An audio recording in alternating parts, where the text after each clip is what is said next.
Hello everyone. Today we'll be talking about son of ex-Libyan dictator Gaddafi blocked from running for president. And this article is taken from Africa News.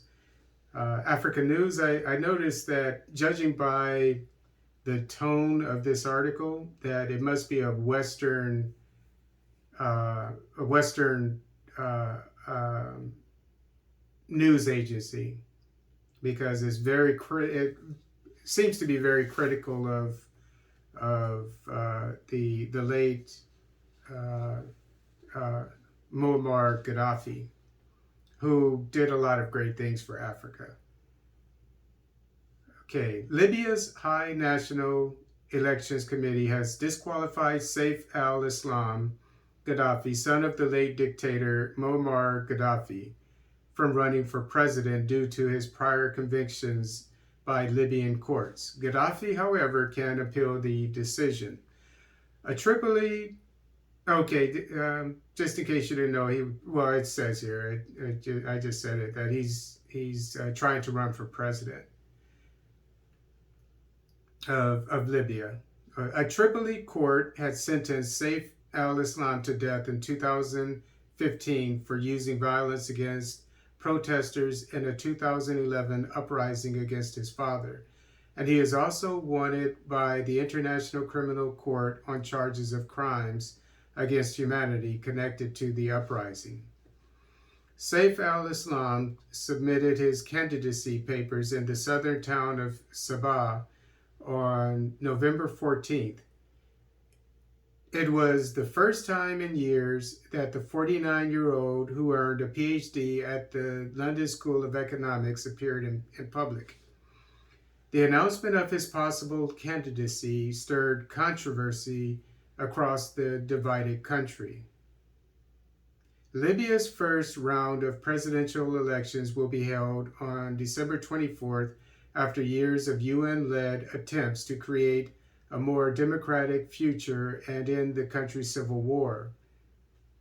Now, if the UN and the Obama administration and the rest of the West never went to Libya, it would be peaceful right now. Adding to the concerns surrounding the election, the UN's top envoy for Libya submitted his resignation last week, though he said that he is prepared to stay until after the presidential election. Who cares? The long-awaited vote also faces challenges, including unresolved issues over laws governing the elections, occasional infighting among armed groups, the deep rift that remains between the country's east and west, and the presence of thousands of foreign fighters and troops, most of which happened after the invasion in 2011 by the West. I remember when Gaddafi's son, Seif al-Islam, announced that he wanted to run for president, and I welcomed it. I thought it was great news, but by the same token, in the back of my mind, I thought it's not going to happen.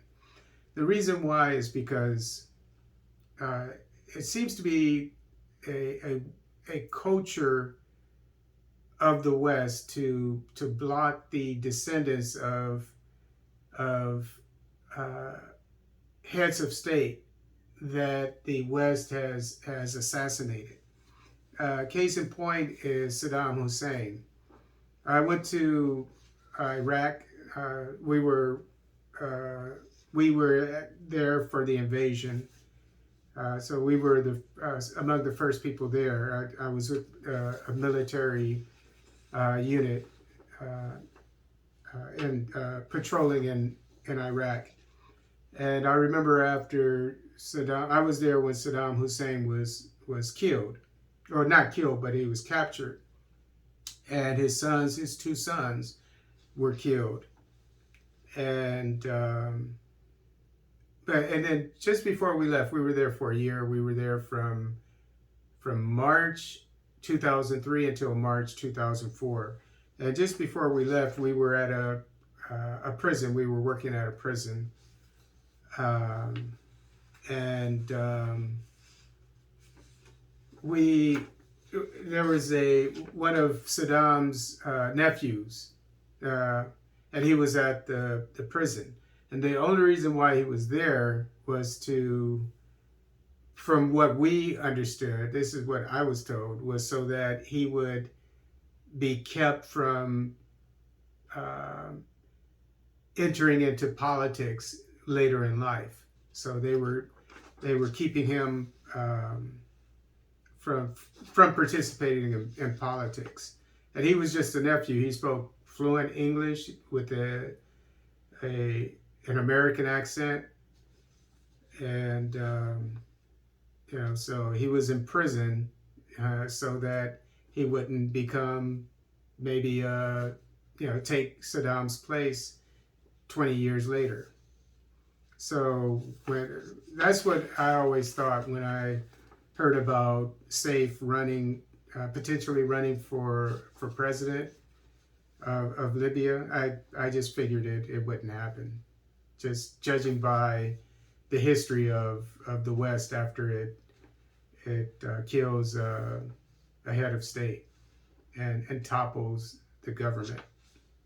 That's what regime change is all about, I guess.